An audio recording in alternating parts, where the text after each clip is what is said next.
The title of this podcast is I Used to Live in There. Michael Singer, who I've mentioned many times before, has really helped me grow quite a bit. He is very direct, doesn't give a lot of techniques. He just kind of tells you to get on with it. And that's been really helpful to me, as well as other teachers like Eckhart Tolle and Wayne Dyer. This title, again, is inspired by him and a story that he tells about a guru who has really worked on themselves to become their best self. And they are next to a body of water, and they're not in the water, but the water is not very clean. It's kind of filthy, and some spray as the water is flowing crashes against rocks, and the spray gets on to the guru, and the guru says to himself, "I used to live in there." And that makes me think about how I used to move through my own life, that I lived in a place that was full of suffering, and I had no idea that it was self-inflicted or that it was going on or there was anything I could do about it. I was unaware that I was suffering. It had just become normal to me. And not until I stepped out of it through the practice and a sustained way that I recognized how unhealthy that whole experience was, all those years I spent in that place. So, what was it like to be submerged in that filthy body of water? What it was for me was this identification with always being right, with judging others, with always looking to improve something, constantly complaining. When I give presentations at Mayo Clinic and I describe Keith 1.0 and Keith 2.0, the way that I describe Keith 1.0 is someone who developed a superpower of complaining. With the practice in trying to work toward becoming 2.0, I wanted to make, I wanted to replace complaining with being kind, with serving, so that those two things were like breathing to me, just like kindness, I mean, just like complaining had been.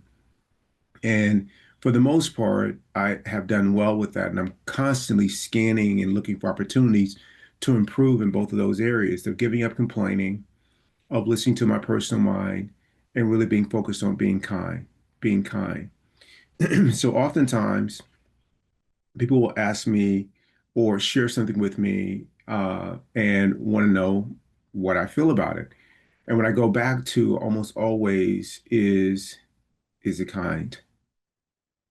Is me getting involved in this or having a certain kind of opinion, is that on my road to inner peace? And if it's not, then I respectfully say internally and to the people that I'm talking to that I really have no comment, or here's what I'm working on, or here's a different way of looking at that.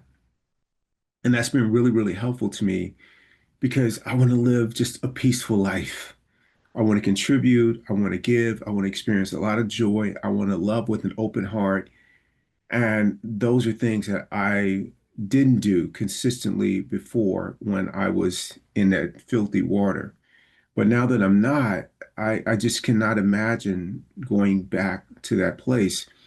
And if you're not intentional, at least in my case, I could easily be back wading in that water and experience what's called drift.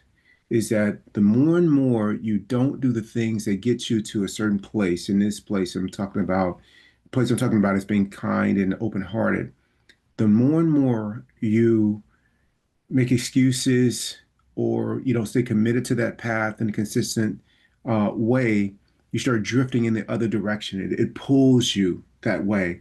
For example, missing workouts, coming up with reasons where you miss workouts, not eating in a way that supports your overall health and what your goals might be. You know, you start missing a couple meals or you start tasting this and having a little bit of that, not being conscious in your or deliberate in your choices, and you start to see the waistline kind of expand. And it's easy to just go back to look at some pictures from years ago to see how you're holding up. And it will be an objective barometer of how well you're doing with keeping those commitments, or are you experiencing drift and going back? The same thing with being kind to the people. regardless of what the other world is doing, and how the rest of the world might be behaving, that's their path. What is your path? What is my path? And my path is to just keep working on me, to keep being intentional, to be aware of drift and not allow that to be part of my reality, but instead to be every day just working to get a little bit better, a little bit better. And I'm always looking for ways to practice that.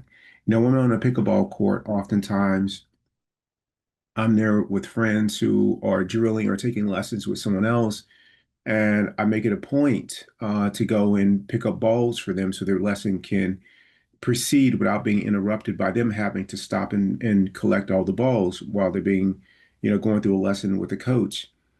And ToBeRe, I'm often bringing or changing weights for other people, just constantly looking for ways to serve and to give, to where it's become automatic. When I'm at a uh, in a conference room at Mayo Clinic, and maybe I'm leading the presentation or not leading it, but another member of the staff has been responsible for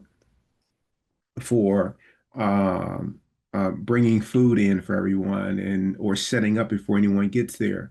And to when everyone else is departing the room, I make it a point to ask, is there anything I can help you with before I leave?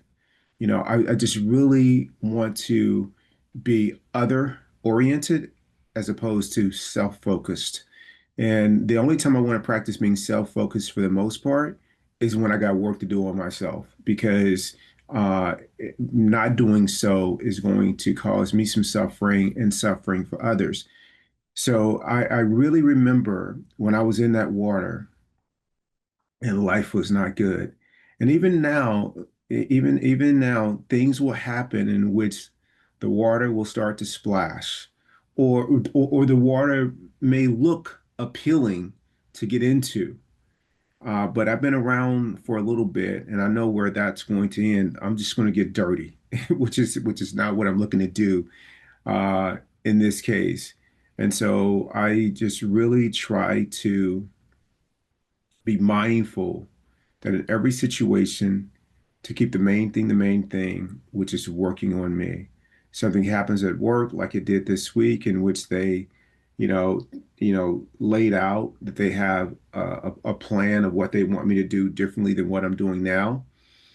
And a little part of me wanted to respond and react and with it to say, hey, but what we're already doing is successful, and I'm not sure you get. I resisted the urge to do that.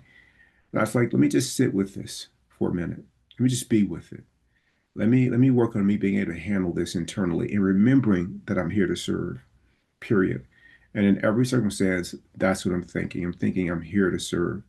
So whether it's something that is trivial, which it all is, or something that seems to be more high stakes, the first stop is to work on you, always. And if you don't, you'll find yourself getting pretty dirty, or you'll, even worse, you'll be back in that water.